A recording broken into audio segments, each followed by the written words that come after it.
Speaker, the members of the Senate are at the bar of the Assembly. The members of the Senate are invited to chairs in the Assembly.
The Secretary of the Senate will call the roll.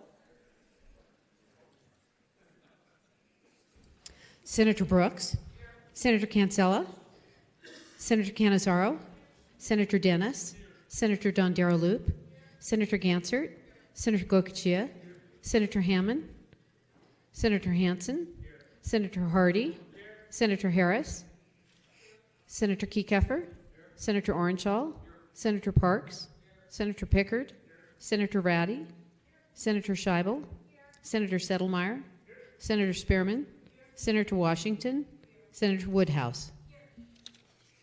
Thank you. The Chief Clerk of the Assembly will call the Assembly roll.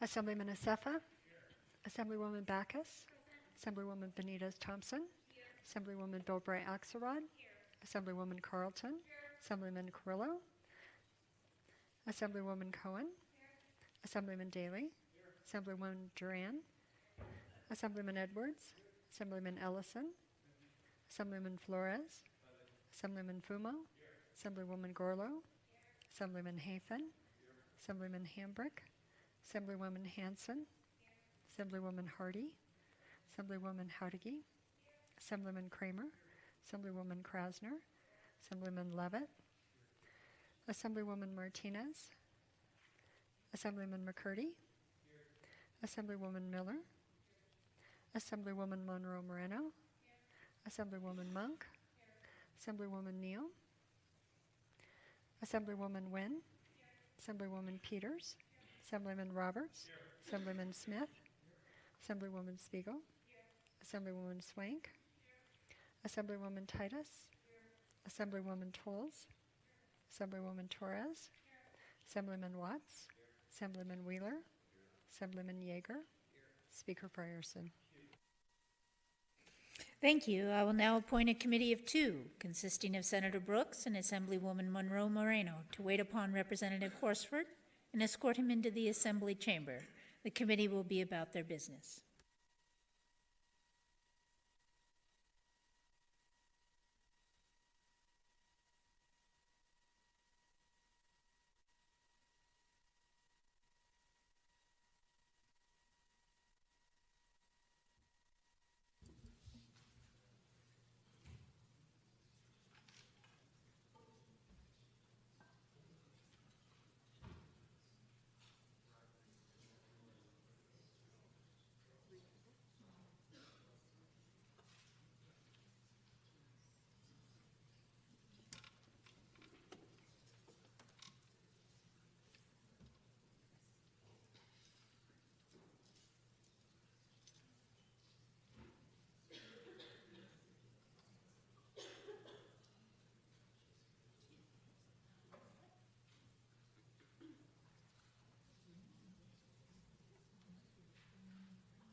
appointed committee will escort Representative Horsford to the chief clerk's rostrum.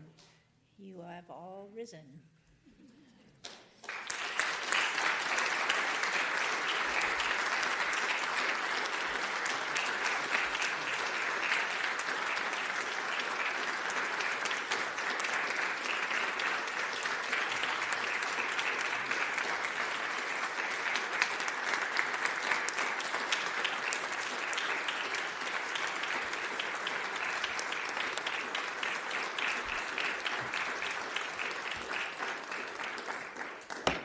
Please be seated. Representative Horsford, we welcome you and look forward to your message. Thank you.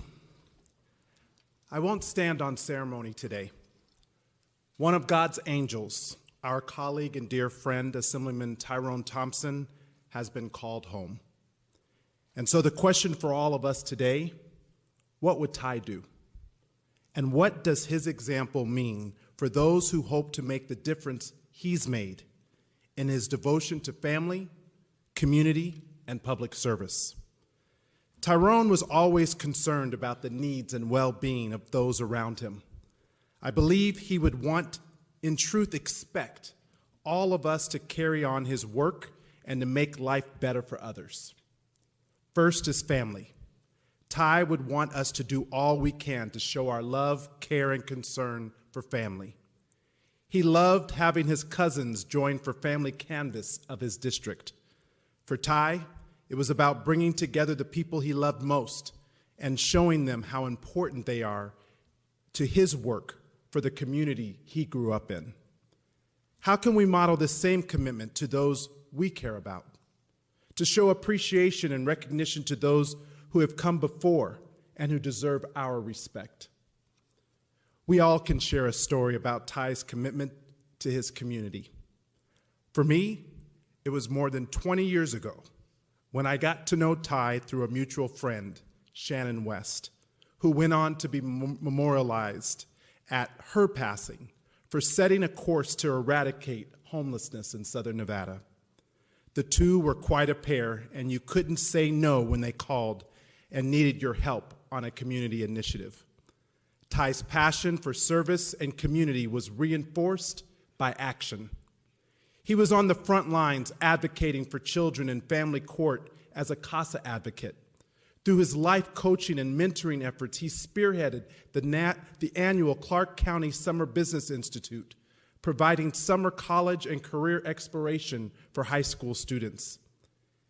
And when he wasn't in a classroom reading to elementary school-age children, he was volunteering with the Southern Nevada Homelessness Continuum of Care, assisting with the annual point-in-time count, or working to connect efforts to address homeless challenges regionally. From improving funding for education in Nevada, addressing racial equity and inclusion, volunteering with Camp Anytown, supporting Project Homeless Connects and Family Connects, to launching the My Brother's Keeper initiative, Tyrone was consistently present, leading the way to make our community and people in it stronger.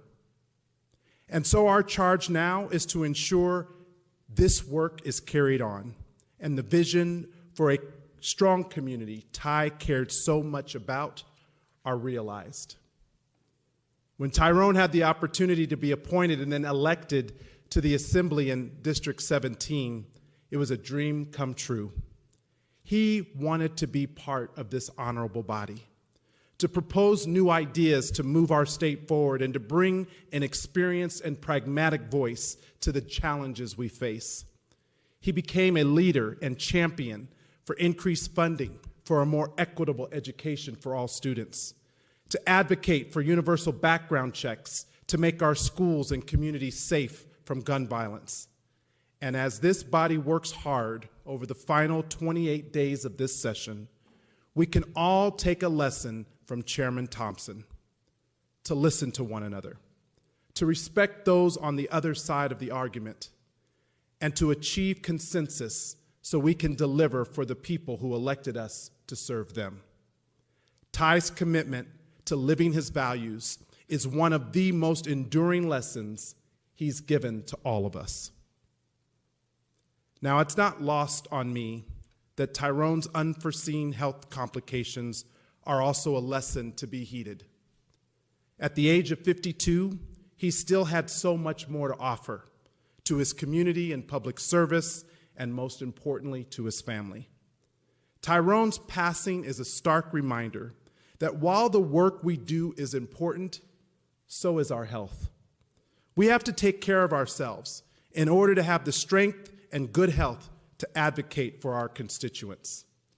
And this is a lesson I learned all too well when I had my own health scare and underwent a 6-way heart bypass surgery. In part, it was hereditary, and in part, it was because of a lack of knowledge about my own health challenges. But I'm fortunate. My life was saved. My heart surgery, though, served as a wake-up call for me to take better care of myself. But it also helped me to better understand a challenge that many of our constituents face daily: the rising cost of prescription drugs. I rely on multiple pills I have to take daily, medication that I've watched increase in price month after month and year after year. To many of our constituents are familiar with this disturbing trend, and they've encountered dire choices in the process. I've listened to these painful stories, and I know you have too. That's why I introduced the SPIKE Act, bipartisan legislation to rein in the cost of drugs by holding pharmaceutical companies accountable for price gouging. Under the SPIKE Act, drug companies will have to justify and disclose big increases in drug prices. I'm proud to have modeled the SPIKE Act after landmark legislation passed by this body in 2017. Senator Ivana Kinsella authored that bill to bring transparency to insulin pricing and to help Nevadans with diabetes fight back against drug industry price gouging. Senator Kinsella's bill attracted support from both sides of the aisle and was signed into law by former Governor Brian Sandoval, a Republican.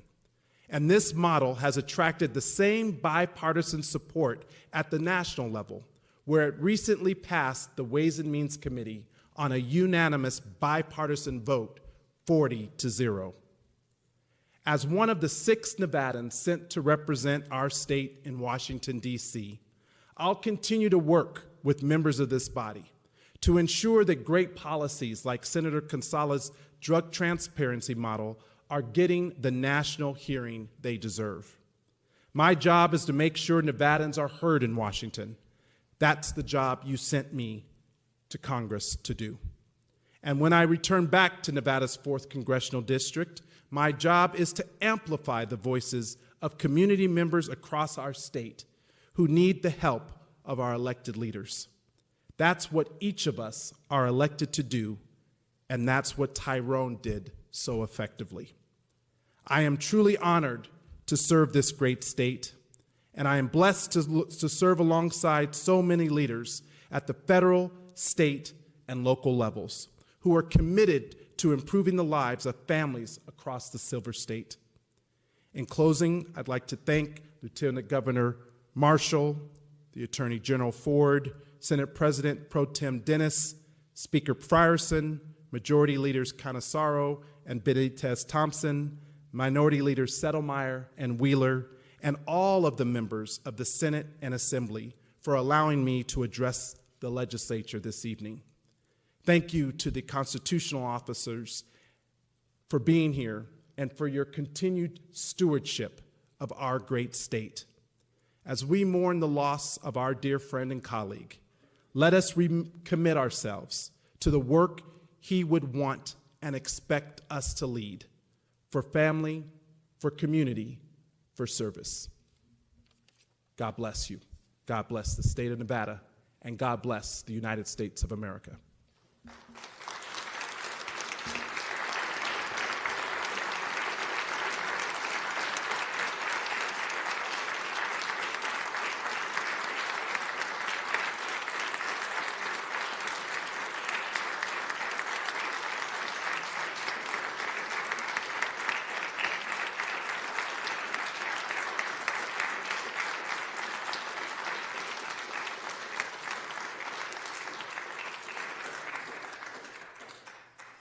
Senator Parks? Madam President, I move that the Senate and the Assembly in joint session extend a vote of thanks to Representative Horsford for his timely, able, and constructive message. Thank you. Assemblyman Nasefa? I second the motion. Thank you. You have heard the motion. All those in favor signify by saying aye. Aye. Opposed, nay. Motion carried. The appointed committee will escort Representative Horsford to the bar of the Assembly.